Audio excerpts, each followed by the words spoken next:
You've gotten an offer accepted, and the next step is the home inspection. So what is a home inspection and what are the home inspectors actually looking for?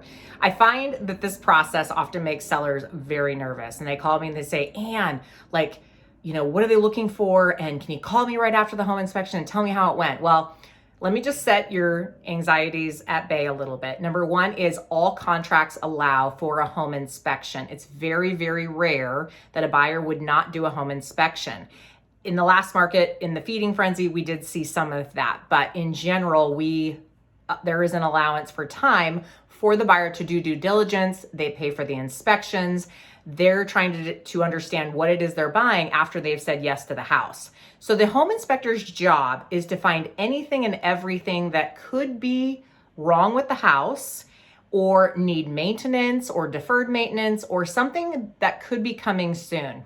We always think of the worst case scenarios when we talk about home inspections, like the buyer's just going to terminate and walk away. And yes, the buyers can terminate and walk away and keep their earnest money during the home inspection. But oftentimes that's not the case. They're just trying to understand the house that they fell in love with. Now let's peel back the onion layer and find out just how old some of the systems are.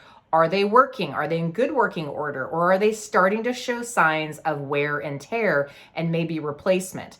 Are there plumbing leaks?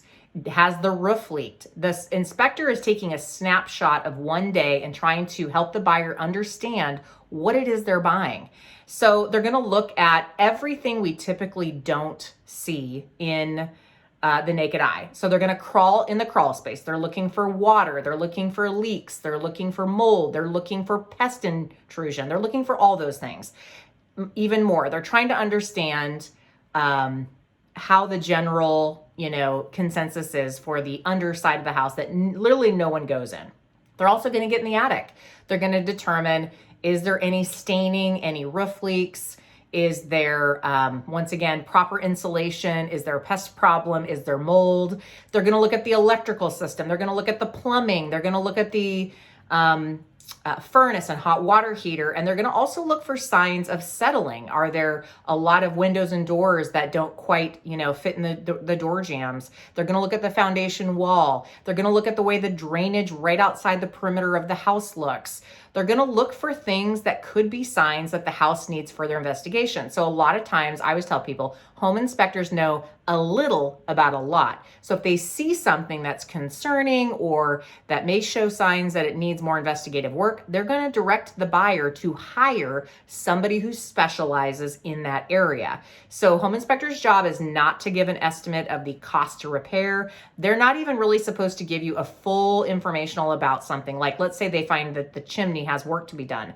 They're supposed to direct the buyer to talk to a chimney expert about what is really going on in more depth. Sometimes when we do that, we find out that there's really nothing major going on, or it's a very small fix, but sometimes we find out that there is some work to be done. So in that home inspection contingency, it's the buyer's duty to hire their own inspectors, pay for their own inspectors, and then assess holistically, how do they still feel about the house? If there are things they're sensitive to or that there's things that need to be talked about, the buyer will step forward and do what we call a repair addendum. They either ask for you as a seller to repair those things that they're sensitive to or to give them a credit towards cost to repair or price reduction. The seller does not have to do anything, but oftentimes to keep the buyer in the deal, the seller will negotiate with the buyer on what's important to both of them. If they're reasonable repairs, things that we would have to talk to any buyer about, it's often a good idea to have those conversations with the buyer and not just cut them loose and say, see you later, no, I'm not doing anything. But as a seller, you don't have to do anything. So it's another negotiation time frame for the buyer and the seller to come to terms with what it is the buyer would like to have happen with the house after they've learned more about the inspection, and the seller to decide what they're willing to do. If you have any more questions about how home inspections work, pre-inspections before you put your house on the market, anything like that, hit me up.